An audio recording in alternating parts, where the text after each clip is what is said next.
যুক্তরাষ্ট্রের তরলীকৃত প্রাকৃতিক গ্যাস সরবরাহকারী প্রতিষ্ঠান আর্জেন্ট এলএনজির সঙ্গে নন বাইন্ডিং চুক্তি হয়েছে বাংলাদেশের। চুক্তি অনুযায়ী প্রতিষ্ঠানটি প্রতি বছর বাংলাদেশে 5 মিলিয়ন মেট্রিক টন তরল গ্যাস সরবরাহ করবে। 24 জানুয়ারি আর্জেন্ট এলএনজি এ তথ্য জানায় বলে জানিয়েছে রয়টার্স।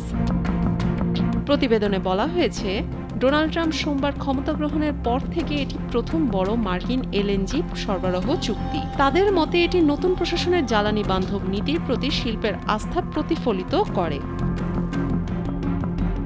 বাংলাদেশের সঙ্গে আর্জেন্ট এলএনজি চুক্তি প্রমাণ করছে ট্রাম্প প্রশাসনের উপর এই খাত সংশ্লিষ্টদের আস্থা রয়েছে।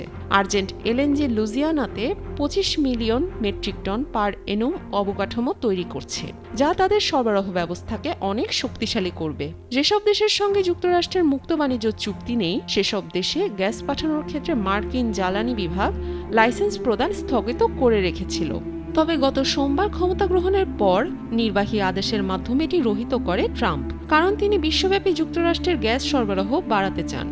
বর্তমানে বিশ্বের তরলীকৃত প্রাকৃতিক গ্যাসের সবচেয়ে বড় সরবরাহকারী দেশ যুক্তরাষ্ট্র, কিন্তু তারা 2028 সালের মধ্যে সরবরাহের পরিমাণ দ্বিগুণ করতে চায়।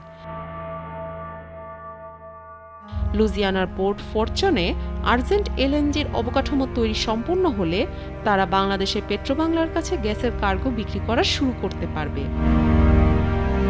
বাংলাদেশ বিনিয়োগ উন্নয়ন কর্তৃপক্ষের চেয়ারম্যান আশিক চৌধুরী রয়টার্সকে বলেছেন, এই চুক্তি শুধুমাত্র আমাদের বর্ধমান শিল্পের গ্যাসের সরবরাহ নিশ্চিত করবে না, সঙ্গে যুক্তরাষ্ট্রের সঙ্গে কৌশলগত সম্পর্ক শক্তিশালী করবে।